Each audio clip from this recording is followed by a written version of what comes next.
Thank you, Joe. And thank you, everybody, for being with us on pretty short notice on Friday of a long weekend. We are very proud and honored to introduce John Tortorella as the 23rd head coach in Flyers history. John is, a man that I knew well of, but never really had the opportunity to get to know until this process. And through a very lengthy process that started right at the conclusion of the regular season, we ended up interviewing 8 candidates.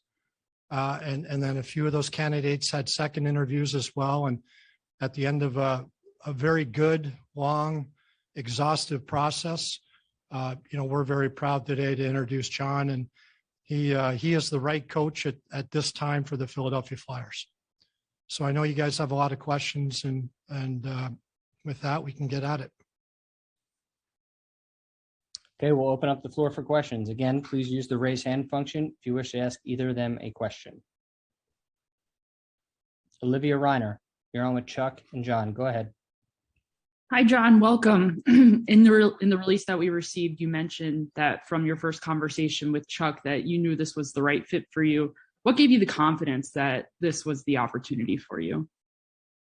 Yeah, I think you go into the process we went to, and as Chuck said, it was deep. A lot of questions in different areas about the person, about the game, about how to approach the game. And I just felt comfortable right from the get-go in my conversation with Chuck. I thought it was easy flowing. He was to the point. I just thought in my mind, I hope Chuck feels the same way. I just felt so comfortable talking with him. It was like two guys talking hockey. And I've heard, I think coaches, when they go into this, they do their homework a little bit as general managers do on coaches. I do with the general manager. And I asked some questions of people that know Chuck. And I just received so much information, so much great information about just how good a guy and a good man that he is. And you can see that. I appreciated his honesty. I appreciated his willingness just to let me know how this was all going to work. It was going to be lengthy, and I just thought he was upfront with me right from the get-go. Charlie O'Connor, you're on with Chuck and John. Go ahead. Yeah, this is for John. Welcome to Philadelphia, John. Thank you, Charlie. Obviously, with your track record, you're not maybe necessarily going to be interested in signing on to be the coach of a team that is facing a long rebuild. Obviously, the Flyers finished with the 4th worst record in hockey last year. What convinced you in your research about the team and also your conversations with Chuck that this team can turn things around quickly? Yeah, let's first talk about the emblem. As I told Chuck, I look at that emblem and, guys, back in 2004, when we were fortunate enough, I was coaching Tampa, and we went through Philly to win a Stanley Cup, beating Philly in the conference finals.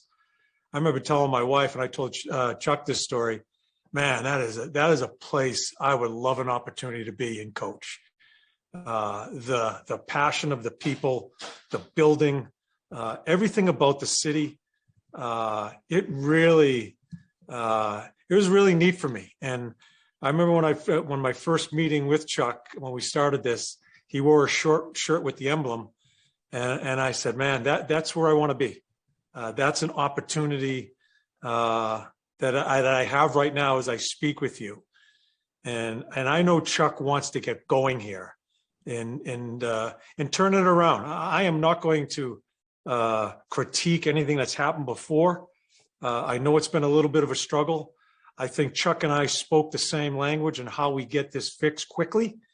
And it was really intriguing to me. And it did nothing but enhance my interest as I went through the process with Chuck and the other guys asking questions as far as what they want this team to be and what they want the standard to be. And guys, I couldn't be more excited about being part of the Philadelphia Flyers. It may sound a little silly, but even when I was coaching other teams, I've always thought about that city. I've always thought about that team, about hoping to have an opportunity along the way. Follow up, Charlie? Yeah, this question would be for Chuck. Chuck, you mentioned in your opening statement that you felt that John was the right coach at this time for the Flyers. Would you be able to elaborate on what made you believe that he is the right coach at this time for this team? Yeah, well, first of all, when we started this process, we put together, an ideal candidate profile, we called it. We worked with an outside search firm to set the process up and to make it a formal search process, which is something I don't know that has happened a lot in our industry. It's pretty typical, I think, in corporate America. But we wanted to really take a long look into what we wanted and who we wanted as a head coach. So we sort of created a profile, and that profile, I wrote down a few notes here. We were looking for an experienced, respected coach, preferably somebody with extensive NHL head coaching experience. We were looking for somebody with a lengthy track record of success. We were looking for somebody that had a demonstrated ability to introduce structure and reduce goals against, improve penalty killing, make life easier for our goaltenders. We were looking for somebody with a proven ability to hold players accountable to a high standard. Standard of conduct on and off the ice, a standard of play, a standard of team orientation, a standard of what you put into your game. We were looking for somebody with a proven ability to develop young players. We were looking for somebody with strong communication skills. And I think deep down, there are a lot of demanding coaches in the NHL, but ultimately, players will respond if they know you're demanding, but you're demanding in a sense that you care about them. You want what's best for them. You're not being demanding for yourself. You're being demanding to make the player better, to make the team better. And nobody personifies that more than John Tortorella. So there was a few other attributes in the profile we put together. And I know through the interview process, Brent Flair and Danny Briere joined me in the initial round of interviews. Dean Lombardi joined that group for the second round. We were the people in the room. It was handled internally, the interview process, and to a man, we all felt John was the guy for the job. Jordan Hall, you're on with Chuck and John. Go ahead. Hey guys, this question is for John. John, welcome to Philly. Thanks, Jordan. Absolutely. You're obviously known as a demanding coach, an old school coach, but can you maybe tell people a little bit about how you balance that with allowing your players to play to their skill levels and some of their strengths? Yeah, it's I think especially in today's league, I think it's very important with such a young league. I remember I used to be back early in my career. I dot every I, cross every T. I almost wanted the game. I wanted to predict the game. I wanted them to move the way I wanted them to move in certain situations, and kind of prepared the team that way. I think I've kind of come full circle here in allowing. I think players need to express themselves. You need structure. I think one of the most important attributes of a head coach is to define and teach the structure away from the puck. And I work at that. And I kind of get coined as that defensive guy. You can coin me any way you want. You can say what you want about me. That's a huge part of winning, as you see in the playoffs right now, as you listen to some of the players talking about it in the playoffs right now. It's a huge part of being who you want to be. And I think it really develops a standard of being a hard team to play against. On the other side of that, it is, I think you have to get out of the way. I do think we overcoach at times. It's something that I try to check myself daily as I'm dealing with the players, especially in the offensive part of the game. I don't have the ability or the sight that offensive people have, or the creativity that they have. I need to allow them to play, but it's going to be a two-way street. It needs to be a two-way street. Just show me that you're willing to give us something away from the puck. I'm not going to turn you into a checker, but you got to show me, and more importantly, show your teammates that you're willing to do some of the other stuff as an offensive guy away from the puck. Then you have something. And I think that's what develops the right camaraderie of a hockey club. And it develops the right attitude of a hockey club and how hard you have to be. And I think it starts with your top guys. So it's kind of a give and take there. And it's a teaching process as we go through. And I am, as I said, I'm looking forward. Already made some calls today, having some meetings next week with some of the guys to start this teaching of a standard and the mentality of what we're going to be. And it'll be a conversation. It's going to be a back and forth conversation because I want to learn about them as they will learn about me. Anthony Sanfilippo, you're on with Chuck and John. Go ahead. Yeah, hi. This question is for John. John, welcome to Philly. Thanks, Anthony. I went back and listened to your introductory press conference in Columbus back in, I guess it was 2015, 16, whatever year it was. And one of the things you were just talking about this, we touched on this briefly with Jordan, but you talked about wanting to listen to the players more and see what it's like. Is the difference between today's player and maybe the players that you were coaching back in 2004 when you won the cup, that they just need they want to be heard and need an explanation? And is that something that you've kind of had to adapt the way you treat them and work with them? Yes, absolutely, Anthony. It's a great question because I think it's the evolution of a coach. I know we've talked, Mike Sullivan and I have talked a lot about this question, this subject you're talking about. And it needs to be a two-way street. It needs to be, I think coaches get tunnel vision sometimes. Hey, listen, I'm one of them. That's where we have to check ourselves a little bit.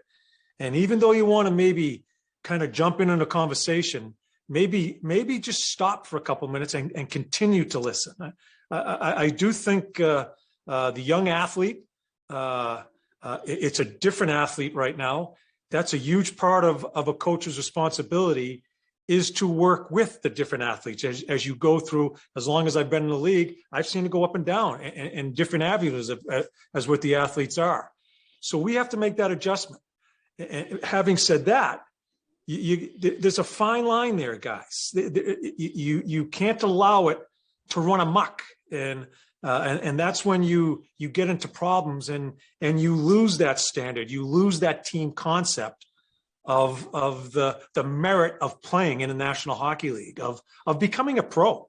That's basically what we're talking about here, is going through these conversations, going through these teaching situations, and developing a pro.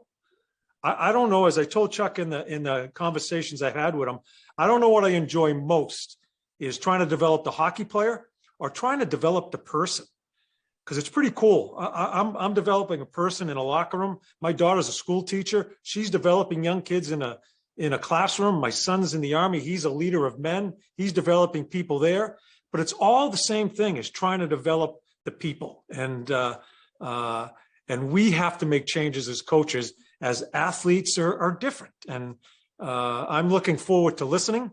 It was something I was a little bit stubborn back in the day, but I think I've learned. And I've learned watching other coaches, and I've just learned through the progression of seeing what the athlete is. Sam Carchidi, you're on with John and Chuck. Go ahead. Yeah, John, welcome aboard. And Thanks, Sam. From listening to you, it sounds like you've mellowed over the years. Would you agree with that? That's the first part. And the second part is this Flyers team hasn't really had a true identity in the last few years. What would you like that identity to be? Yeah, it's kind of there's a lot of things that come into identity. I think the number one responsibility for me, I think, going in here is to listen, to meet the players, and we're going to start that next week, to listen, understand them a little bit. I do think, I'll be honest with you, I think it takes a little time for the players to understand me. I want to go through that process with them.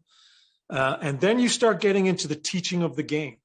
And I do believe the first thing, as far as on ice, that I need to attack is the play away from the puck. I think we need to give Carter a little bit more support as far as how we play around him. allow him to really get himself into the National Hockey League. He's 23 as a goalie. And I'm not making any criticisms as prior play, but this is how you go about it. And that's when you're teaching that part, Sam, that's when so many different avenues come into play in teaching what your identity is. That bottom line is, I want the team to be harder. I think we need to present ourselves, look harder, coming off the bus, coming into buildings. I want other teams to say, you know what, we got our hands full tonight. You know, all the things that come with that starts with teaching with play away from the puck. And we'll go through some experiences as you go through it. And that's when you start becoming who you are. And the trick for the coaching staff is to get individuals to do that. And then you get them to join in as a team. And that's when you have a group of men that, you know, when you go in that locker room, there's belief and there's some hardness. We got to get some skin. We've got to grow some skin. And it goes through a lot of these different experiences that we'll go through as we start our camp. Follow up, Sam? Yeah. Do you see this, John, as a rebuilding year, or do you see it as a year where you can be a playoff contender and maybe beyond? I don't make predictions, Sam. I'm not going there. I did that early in my career and it just backfired. And I'm not going there. You know what I see this as? I see this as I'm one fortunate guy that went through the process with Chuck. The Philadelphia Flyers chose me to run that team. I'm going to go in there and run that team the way I think I should.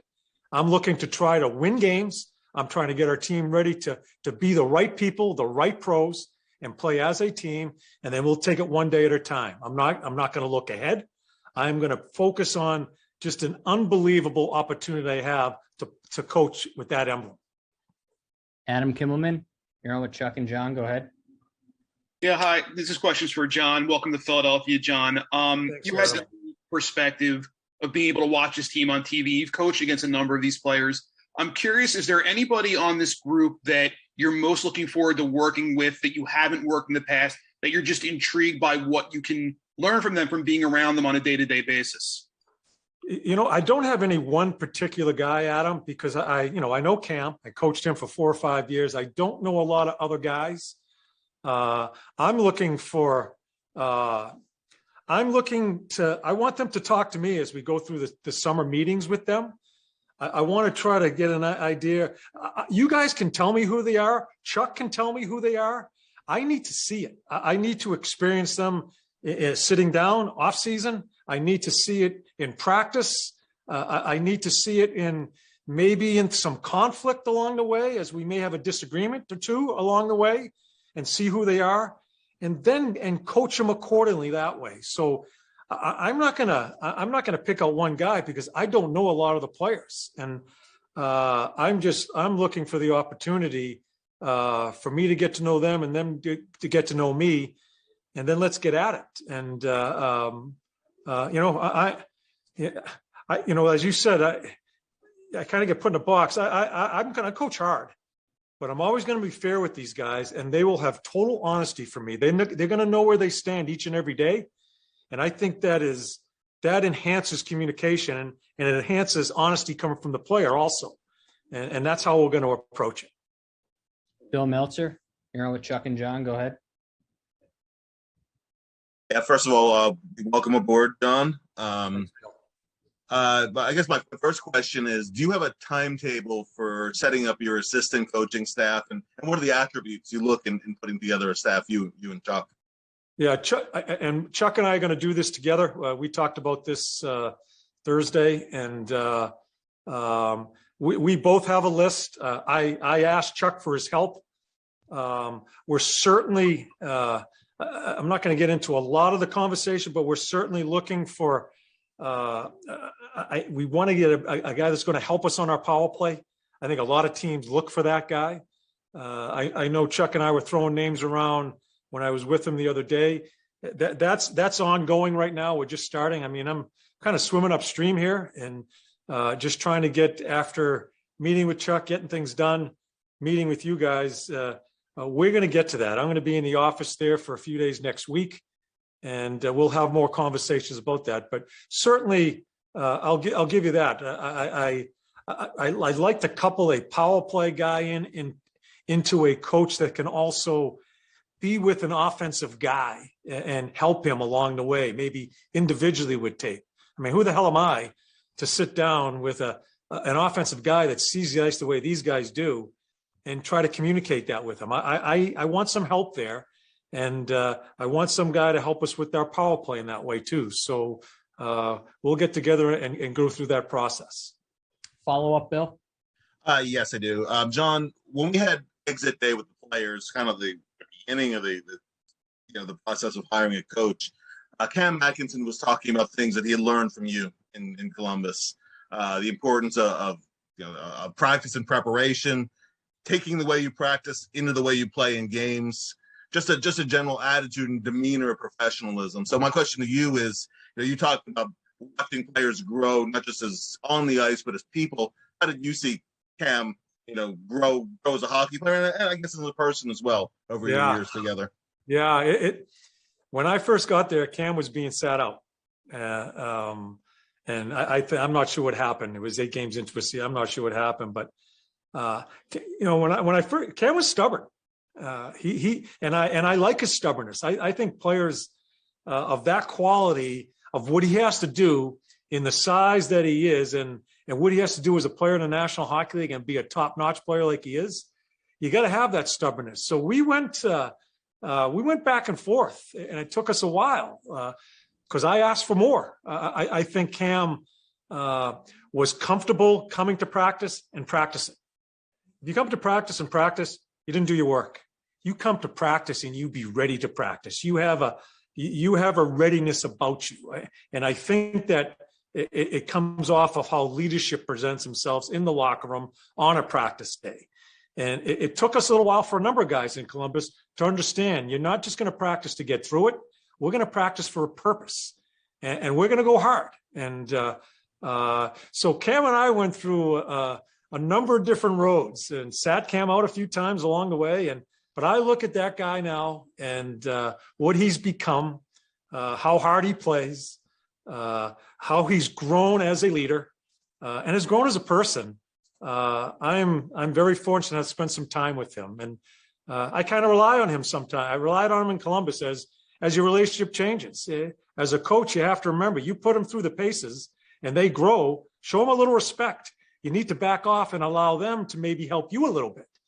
And I think that's where Cam and I are now in our relationship, and family man, and I couldn't be prouder of him. Dan Gelston, you're on with John and Chuck. Go ahead. How you doing? Hey, Dan. So earlier you said Chuck and I spoke the same language and how we can get this fixed quickly. And from someone who's covered the team, watched the team, I'm not really sure like how are you going to do that? How are you going to fix them quickly? And I guess what is your definition of quick? Well, so as far as the team, I'm going to coach the team with the time frame. You guys aren't going to get me into that corner of saying we're going to do this, we're going to do that.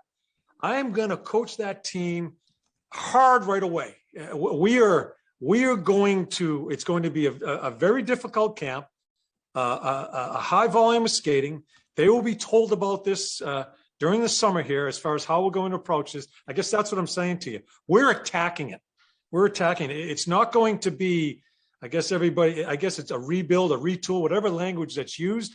I am approaching each and every day to try to make each individual player play better as a player and a person, and then as a team trying to get better in each and every day.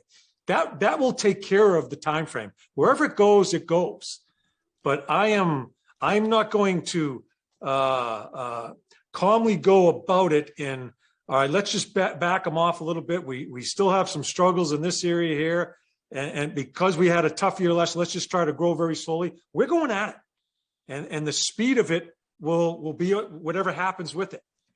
What I'm telling you, Dan, is I am just going at it as quickly as I can to try to make us the best we can be, especially away from the puck when we first start the season. And a quick follow-up. You mentioned that you've changed a bit in your approach sometimes through the years, but do you feel like when your tenures have ended, it's because you've gone too hard, or No. your approach has people stop listening, or No, that's what you guys talk about. I don't think that at all. I know my players. I do, and listen. It's really none of my business what people think of me. I've been coined a lot of different things along the way here, and that I'm a short-term coach where I've coached one team 5 years, another team 6 years, another team 5 years. It's to me, it's a myth. It's something people like talking about because I think you see things on the screen sometimes as far as my interactions with some players. I feel very confident. If you talk to some of the players that people think I ran out, I'm very confident you'd have an interesting answer to your question. Wayne Fish, you're on with Chuck and John. Go ahead. Hi, John. Welcome to Philadelphia. Thanks, Wayne.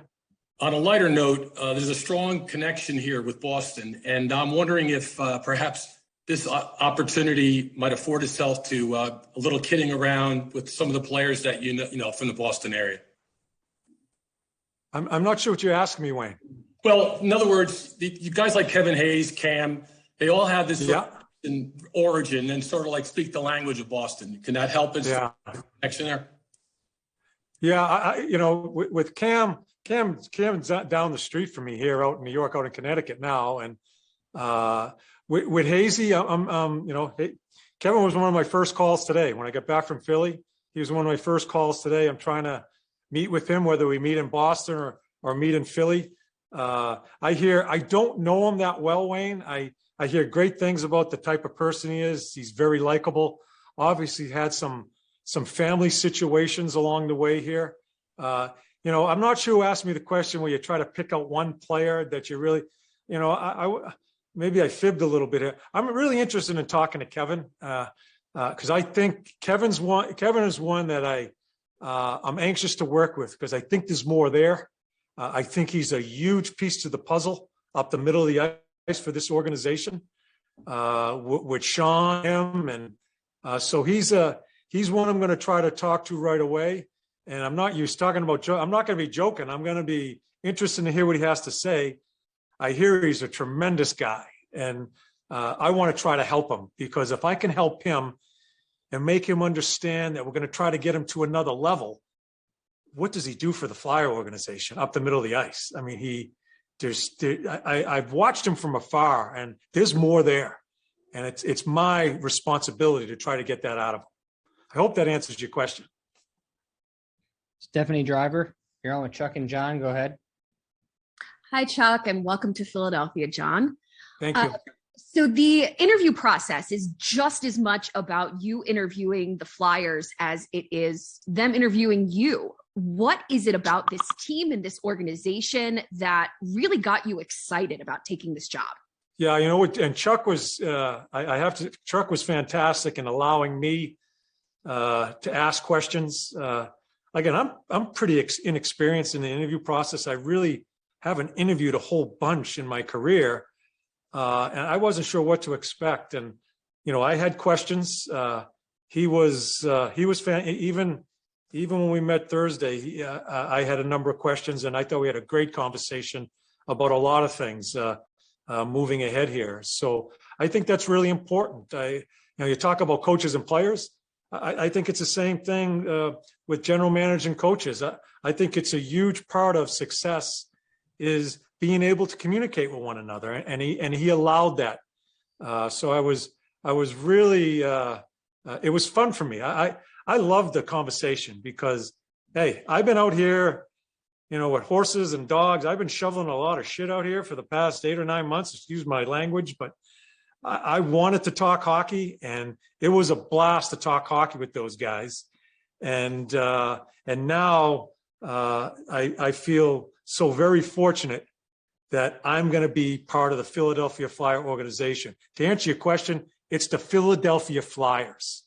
That's all I need to say. It's something that I have a tremendous amount of respect for the organization, and I couldn't be happier to be part of it. Excuse my language. I'm sorry. Follow up, Stephanie? Yeah, absolutely. looking at the other side of that, was there anything that gave you pause about whether it's the roster or the organization, anything that you took a look at and was like, this is something that I would like to change right away? No. Hey, I'm not going to sit here and say that we're going to be Stanley Cup contenders next year. I get that. I know there's some work to do, but having said that, I know there's some work to do. That's what I want to do. That's what coaches do. I'm looking forward to the challenge. And as I started with my research on Chuck, and as we've grown a little bit here, getting to know one another, I'm really interested to do it with him. And so I'm not afraid of what people are saying about the team. I get it's out there. It fuels me. It does. It fuels me as far as some of the predictions or some of the thoughts about what's going on with the team, what went on with the process with us. That just fuels me. And I'm looking forward to getting to the bunker in that locker room with all the Flyers and get about our business. Joe Fordyce, you're on with Chuck and John. Go ahead. Hi, John. Welcome to Philadelphia. Thanks, Joe. I'm fortunate enough to work with one of your former players, Scott Hartnell, and I've talked to him a bunch about what it was like, his experience playing with you. And he talked about the culture that you instilled in Columbus from top to bottom, whether it be equipment guys, trainers, coaches, whatever the case may be, and of course the players. I'm wondering if you view this as a situation with the Flyers where they need a little bit of a shakeup in terms of the culture. Yes. Yeah. And again, that's not a criticism, but it's what if we want to get to growing and be who we want to be, that organization that people look at as a standard, the culture has to change. You know what, Joe?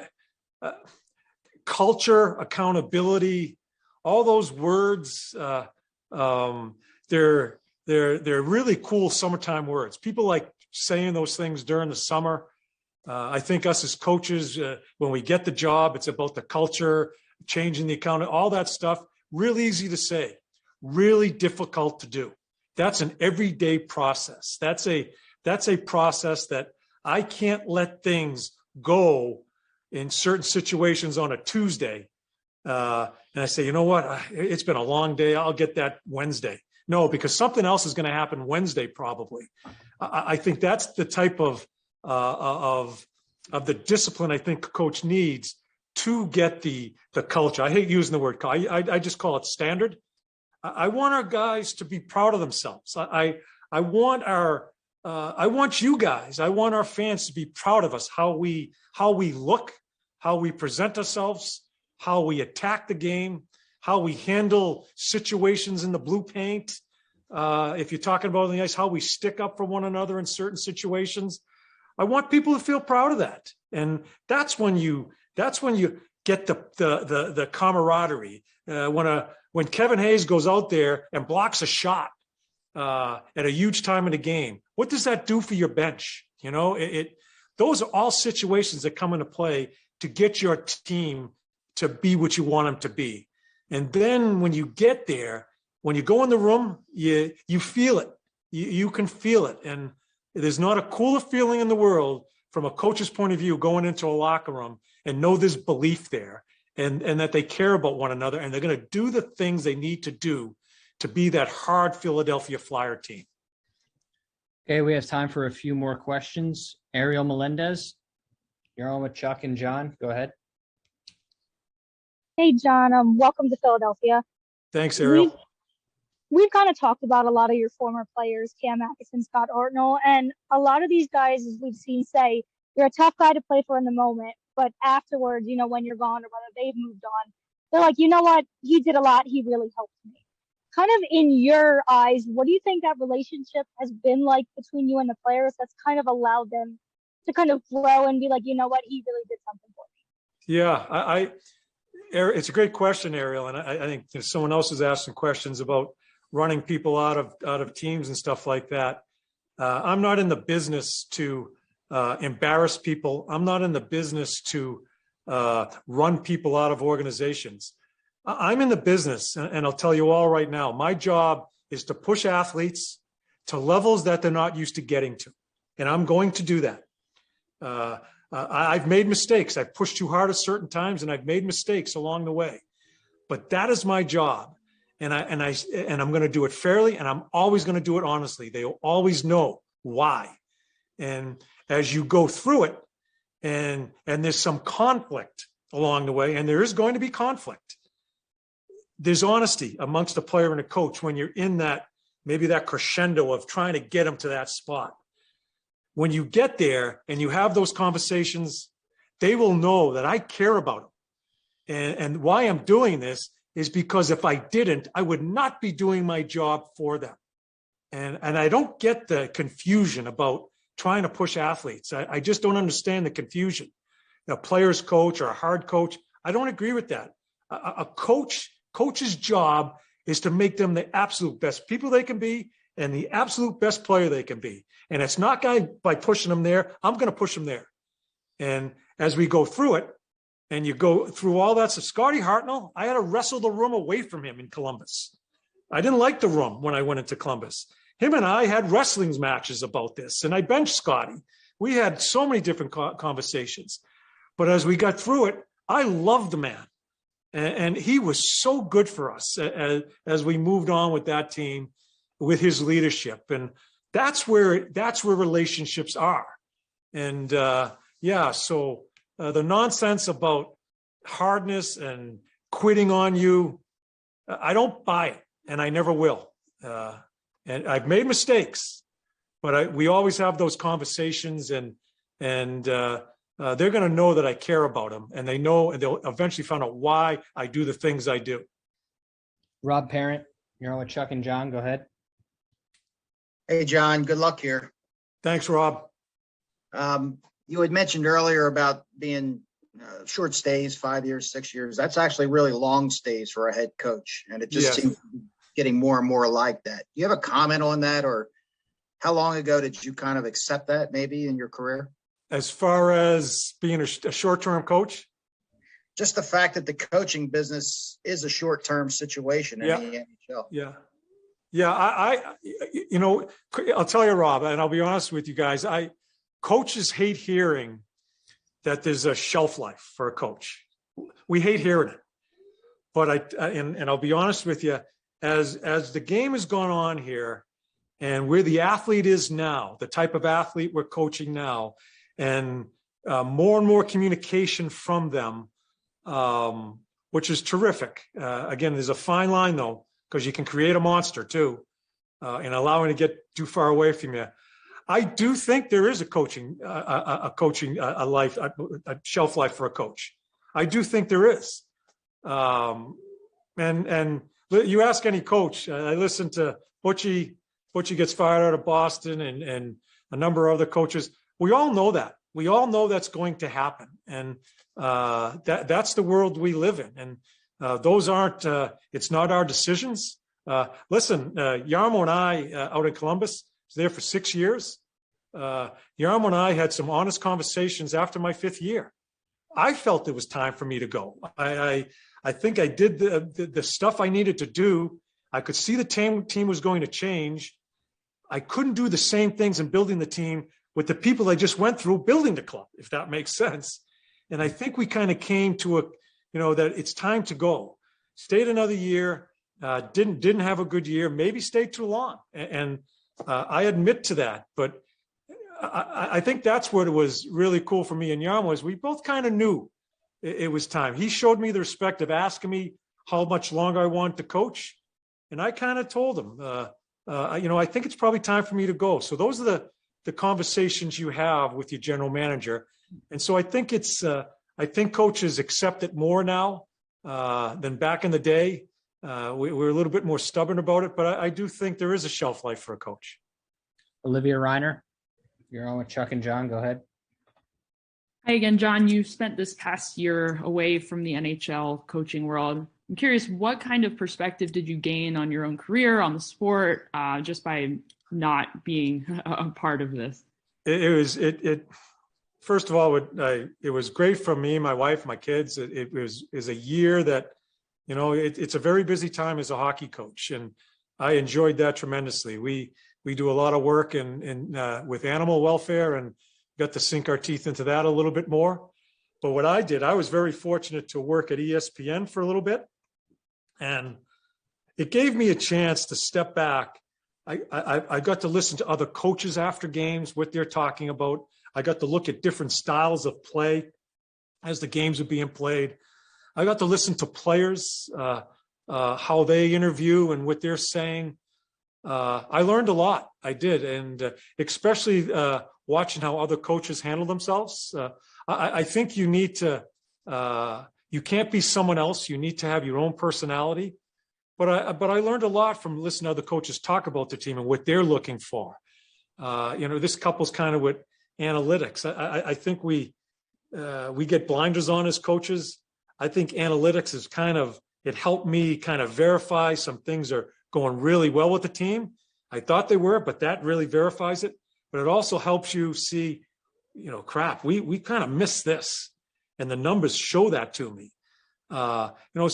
Coaches talk about all that stuff. So not being the pressure of it, not being just worried about your team, I get to watch other teams, other coaches, other players, and learn that way. So and now I get to coach this damn team, the Flyers. I'm so lucky to spend a year away and come to this organization, an organization that I have truly respected. Sam Curchidi, you're on with Chuck and John. Go ahead. Yeah, this is for Chuck. Chuck, just want to ask you, how did the outside search committee help with the whole process? And a follow-up to that is, what do you say to a report that said you were against the committee's recommendation to hire John? That's exactly why we hired him, because I was against it. No, there's so much nonsense out there, but no, we hired a company called the Coaches Agency. They've been involved in GM and coaches searches with a couple of different teams in the National Hockey League. As I mentioned earlier, it's not a common practice yet, but I think sports will probably start to mirror corporate America a little bit more by using these types of search firms in the search. But they allowed us to set up a process, and I've hired coaches before, and but I can't say I ever had a great process. I interviewed some great candidates, but we really wanted to go through it methodically. Again, create an ideal candidate profile for what we're looking for. They came to us with a list of well over 50 names of candidates that we placed into different buckets. We used that candidate profile to filter through the initial list of names, got down to about 15 or so names. We did some research. We had some meetings. We filtered that down to about 8 names. So they were very involved in that initial vetting process. They had some great ideas in terms of the interview template, how to run a proper interview, the types of questions to ask. We came up with a plan where we basically asked the coaches to pitch us. All eight coaches we interviewed were great coaches. All of them could have coached the Philadelphia Flyers. We knew they were good. So it was less about tell us about your life or your history. It's more about why you for the Flyers? How would you run our team? And from there, you could get into questions. So they were very involved in that process. But once we got down to 8 candidates, as I mentioned before, we took over the process in terms of the interviewing. We met as a group, Danny Briere, Brent Flair, Dean Lombardi, and me. After interviews, we debriefed. We talked about strengths, weaknesses of the candidates. Who did we want to go forward with? So that process was great. We got down to, we had 4 second interviews. The last of the second interviews was this past Sunday. And by Monday, I made the decision John was the guy. And again, we had a lot of time to debate things as a group, but I was sitting in our pro meetings on Monday and I said, Torts is the guy. He's the guy we need, and reached out to him on Tuesday. had a good conversation. I indicated to him that he was the number one candidate on our list, but before we went forward and before we got into, talking about contract and that kind of stuff, I wanted him to come back on Thursday, it turned out to be, but let's sit down and have a conversation about everything. Let's continue to build our relationship, but let's talk about roster and coaching staff and, day of a game. How does he want to be treated? Does he want me to come down and have a coffee with him, or does he want me to stay the hell away? Like, what makes him tick? Travel logistics, morning skates, what does he like to do? Fitness testing, training, everything. We just went through all the minutiae of that's involved in a coach GM relationship. And I thought it was just important, and I believe John did too, to have these candid conversations so there's no surprises down the road. And, the goal isn't to be in agreement on everything, but the goal is to have good candid conversation and kind of understand where each of us are coming from. And we talked for 2 or 3 hours yesterday afternoon, offered him a contract, and I think we haggled for about 10 minutes, John, something like that. John was pretty prepared. He did a good job. And, but it honestly took 10 minutes, shook hands, and here we are about 22 hours later. So that's the whole process in a nutshell. John was absolutely my first choice. It was my decision. I think if you spoke with Danny or Brent or Dean Lombardi, they would concur that he was the right candidate at this time for the Philadelphia Flyers. So in terms of all the reports out there, Sam, I don't know if you know, but you shouldn't trust everything you read. Okay, we have time for 2 more questions. Anthony Sanfilippo, you're on with Chuck and John. Go ahead. Yeah, hi. This question is for Chuck. Chuck, you listed a bunch of things that went into when you guys put the initial search together of what you were looking for in a coach. One of the things that you did not mention, and I wanted to see what your thoughts are here with John, is just how adding a coach like John to the organization plays when you go into this off-season work that you have to do, whether it be, negotiating contracts or trying to get a free agent to come into play here.